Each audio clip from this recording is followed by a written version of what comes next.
Here's another cut day opinion video, I guess you can say, my thoughts on certain moves. I might be posting maybe 4 or 5 of them, or maybe more, who knows, because I like to talk a little bit more in depth about certain roster moves and what it may mean for the organization and what it shows, stuff like that. I just did one about Stidham Clowney trade, which is a huge one, honestly. But this one's more of a kind of a subtle surprise. It's one that you can see why it happened, but you didn't think it would happen necessarily. And I'm talking the Patriots cutting Brian Hoyer, the veteran backup of the New England Patriots. That's why I'm here. And like I said in the last video, just explain real quick, I'm in the quarterback one franchise mode. I'm a couple years in, so Brady's forcefully retired because I started this shit before they patched that. And Hoyer's not even in the league anymore. So I got Stidham here, who is not going to be the primary backup to Thomas Brady. Now, do the Patriots bring a third quarterback on their practice squad after cut day? We shall see. There's players like Henneke out there and other quarterbacks getting cut. But what this means to me is they have utter faith in this kid. He did well in preseason, not great, but did well. Has has issue feeling pressure, has issue with ball handling and stuff like that. To me, he looks a little bit too quick to move out of the pocket. Doesn't necessarily put himself in the best position to throw. He can make really good throws, but he also makes some boneheaded ones. He only had one interception in the whole preseason, which is good. But when you think about that against NFL starters, it's probably going to be more than that, a lot more, with the way he played.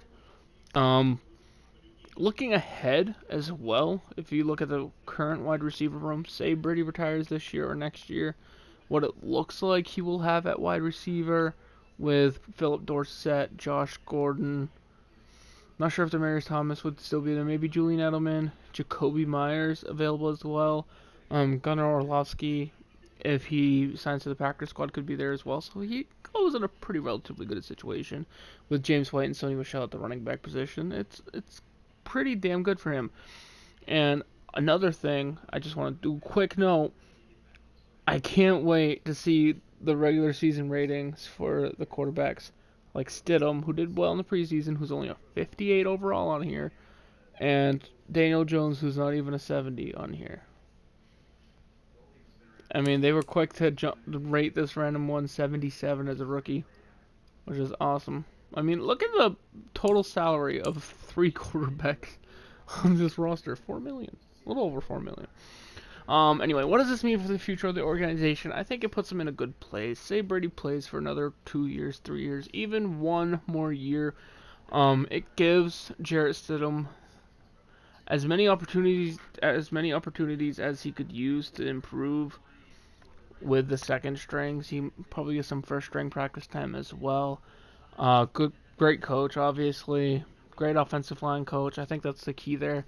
The offensive line looks solid, and it looks like it will be solid for at least a few years to come, which for him to be an introductory into a starter, if Brady does not play till 45 like he said, that's with the thought that Brady retires in the next couple of years.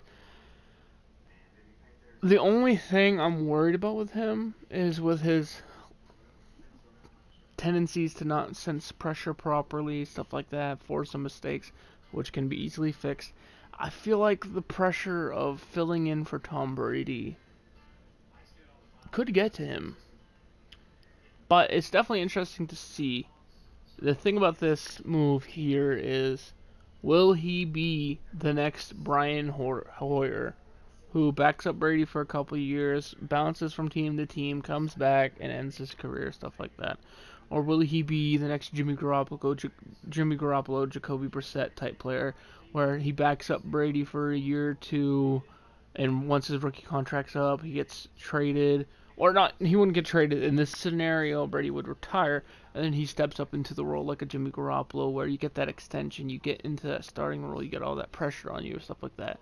Or say, Jacoby Brissett, where your rookie contract's not up, the starter retires, and then you're thrust into the limelight to prove if what you've shown in your limited snaps was real.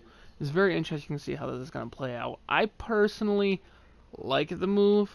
mainly because I believe the wide receiver room for the Patriots, the running back room for the Patriots, and the DB room for the Patriots are all very deep. So keeping an extra roster spot open for that always is a good thing.